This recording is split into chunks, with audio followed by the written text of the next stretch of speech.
One of the things we've seen occur in the gaming industry in recent years, and it continues today and it accelerates, is we have globalization and we have convergence. Yes. We now have international companies, whether they're operators or on the supply side or in the lottery business. We have new technologies, social gaming, which was hardly even discussed a couple of years ago, is now a substantial, fast-growing business. Can you paint us a little bit of a picture of what the gaming industry might look like several years out? Yeah, I think that certainly from all sides of the gaming industry, I don't think lotteries are going away. Clearly there's a move towards more online there. I think social gaming is important. I think online gaming is going to be more relevant than social ultimately. Social is a great test bed for us. Today we are running over 40 A/B tests. So, with different cohorts, different groups of players are playing different games, or the same game, but they're asked different questions. That research comes back into better content.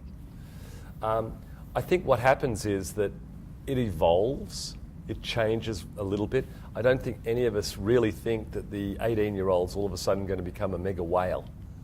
And making games for the 18-year-old, you can do it on the social side and all of that. Maybe on the table side as well, which is a huge asset. But to make slot games, I think there'll always be a place for slot games. I think they need to be more innovative. I think we need to increase our hit rates. What I mean by that is that throwing 100 games at the wall and seeing which one sticks is not the way to do it.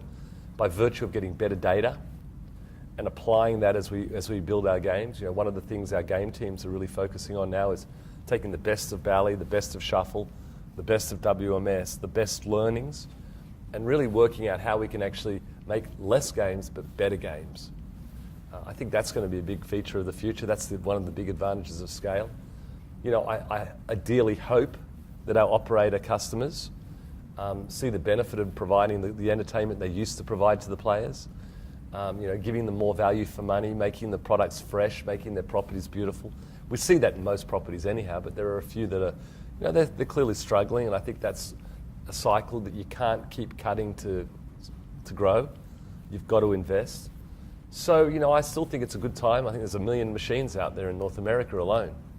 We're currently at a 1 in 25-year replacement cycle sort of thing. That can't last. So I think there's some real investment that needs to be done. By virtue of what we're doing, we're planning on really taking our models and the way we do things, a common OS, and really multi-brand, giving the customers more flexibility, not only in purchasing or in leasing or whatever, but in pricing and options and change outs and things like that. So I think it's exciting, and I think that you can't do that without size. Right. Business models have changed to some degree. A little bit. Interactive is a new business model. Social gaming has been. Do you see business models changing in this industry, or are we just simply going to refine what we have now? I think they will change a little bit. I think that there will be certainly refinement on what we have now. I think there'll be a lot that still stays the same to what we have now. A lot of it works. It may not work for everybody. I spoke to a bunch of bankers at lunch today, and I warned them. I said, don't just, because you're only getting data from the publicly listed companies. There's a lot of companies out there at the moment doing really well in gaming who aren't publicly listed, the Native American customers, for example, and some of the government ones, some of the international ones. Gaming's still alive and growing. And all because you read about regional gaming and issues with debt, et cetera, doesn't mean the whole thing's that way. So the key is to fix that, to help rectify and remedy that so that the whole industry is healthy. But yeah, I think the models will evolve a little bit to help the customers do that. Touch on one final subject. Yeah. Our core client is the investor. Yes. Love the investors. So tell us a little bit what investors should know about Scientific Games. And one of the issues that might come up is that suppliers historically have been debt-free companies, yes. and now we see companies that have a significant amount of debt as they've gone through the acquisitions. Yes. So I think the takeaways from Scientific Games' perspective is that we have a plan. I think we have the people on board to execute to that plan. We have visions. We're very gaming focused. A lot of companies have lost the touch of the customer. I don't think we have. We've really gone out there and really selected people, and as we are selecting people, to make sure that whilst they're experts in their field, they love the industry, they have a passion. It doesn't always work bringing people in from the outside, and I think that's really important.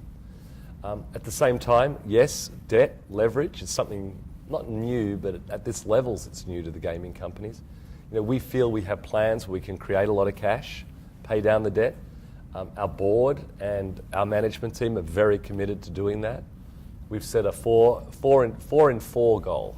We want to be a leverage of around 4 times in 4 years' time. So, we are very committed to that. We're very committed to applying our cash primarily to doing that.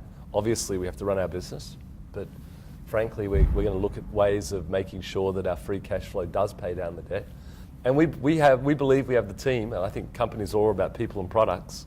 I believe we have the people and the products, as long as we can put it all together, and I feel fairly confident in my abilities to drive that.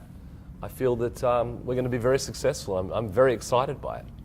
I wouldn't have come back from 6 months on the beach if I didn't come back early, if I didn't have that passion and love. And it's great. I'm invigorated. I think it's fantastic. You are definitely enthusiastic.